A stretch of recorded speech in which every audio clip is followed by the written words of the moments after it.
It is time for us on Friday, as we do every Friday, to talk a little Dallas area racing. We're going to be joined by Jim Byers out there at Lone Star Park. Jim, I just snuck a peek at the weather forecast out there in the Dallas area, and it's going to be hot over the weekend, isn't it? Yeah, it's going to be nice. It is going to be warm. The warm weather waited just a little bit this year to settle in compared to some years, but the forecast this weekend is great. We'll be on the turf all weekend. We'll be fast and firm, and it's going to be sunny, and it is going to be a little warm here, but we're used to that.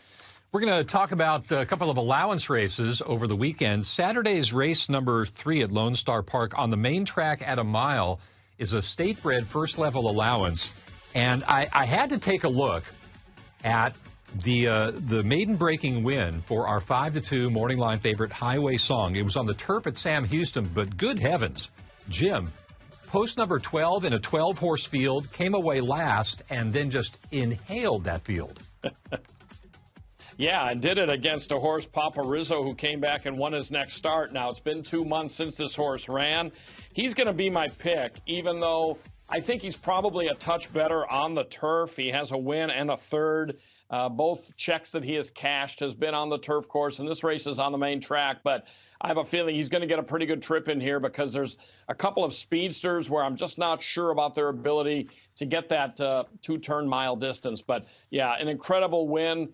You know, on this main track and on this turf course, for that matter, it just doesn't pay to fall all that far behind. But I really think that this horse in Highway Song, it was such an impressive rally. I kind of wish he had been to the races a little bit sooner than 2 months ago, but that's okay. It was an impressive maiden-breaking win. Another horse to keep an eye on, and I have this horse in my selections, is Sunlit Song, who recently had an impressive maiden win here, sprinting, and then I'm not really sure how good the field was that Sunlit Song beat, but then he came back and worked 6 furlongs for Mindy Willis since that opening night race here on April 19th. So I think that he has a long shot chance as well. But this is an interesting race. You got a couple of horses in Highway Song and Sunlit Song who are a little low on experience, and then you've got some others that have sort of been in the non-winners of 2, non-winners of 3 categories for a long time, and their best races might put them in it. Horses like Unbroken Song, for example, but they're just going to have to prove it to me, I think, out on the racetrack, because I think I like those 2 horses that we just talked about a little bit more. All right. Sunlit Song, I thought, was an interesting price prospect. Highway Song, probably the deserving favorite. So you'll probably have some fun with a couple of songsters dueling down the lane on Saturday. Let's turn our attention to Sunday's 7th race. Now, here's an open first-level allowance going a mile on the turf. Big field signed on here. And a couple of horses in this field that I know we've talked about before, including 2-1 morning line favorite Val's Lemon Drop, who went pretty well in her most recent on the Lone Star turf. Yeah, and it was the second straight time that she's had considerable trouble. Her last race at Houston, 2 races back, she had major stretch trouble. And then in this race right here a couple of weeks ago against Mary Blue Eyes and Vow Me Over, she had some more trouble.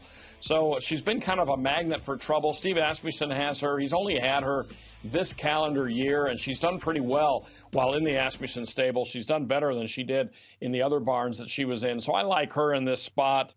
You know, she comes from out of it, and on this turf course, it's best to have speed, but I think she can lay close enough to hopefully avoid some trouble in this spot.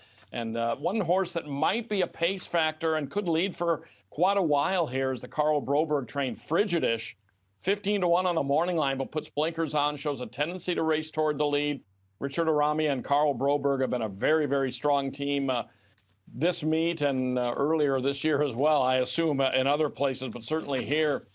And Frigidish could lead for a long way. There isn't an abundance of speed in this race, but I think Val's Lemon Drop from just off the pace looks pretty solid in here. I got this field down to about 3 or 4 relatively quickly, including Out of My Way Girls and Wit 7.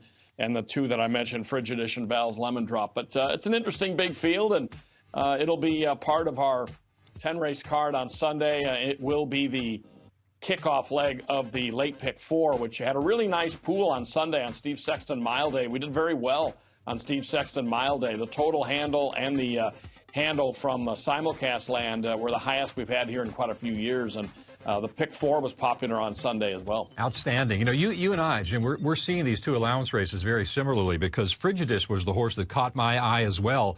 That horse appeared to sort of fade down the lane in her most recent. That was her first try on turf. But the horse that won that race, Telescopic Plan, was 4 3/4 to the good. So all of a sudden, Frigidish being beaten 5.5 doesn't seem so bad to me. And I like the fact that after one try on turf, Carl Broberg goes to the blinkers. That that might make a difference. I'll toss in one other price horse.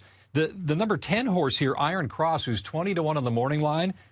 She won her debut going 2 turns on turf at Retama, and that last race at Delta, bull ring, 2 turns, dirt, sloppy track. What if we draw a line through that and handicap her based on that debut win? Yeah, no doubt about it. You know, Delta horses come here, and some run very, very well. They run for good money there. They have good racing there, but the track surface and the climate conditions are quite a bit different. The configuration, obviously, with it being a bull ring and with no turf course. Some horses come here and really fire, others don't. This horse has had a little bit of a layoff. I think it's easy to throw a line through Iron Cross's last race and consider her as a long shot. It's interesting that she was in the Danny Pish stable, and he's traditionally one of the leading trainers in this region, and now she's with a trainer who doesn't really have a record. So I'm kind of curious as to the decision to move her out of Danny Pish's stable, whether that was his decision or the owner's. But nonetheless, off the layoff, if you're looking for long shots, I agree, that would be one to consider. Just when a horse debuts with a turf maiden win like that, you have to consider them when they get back on the lawn.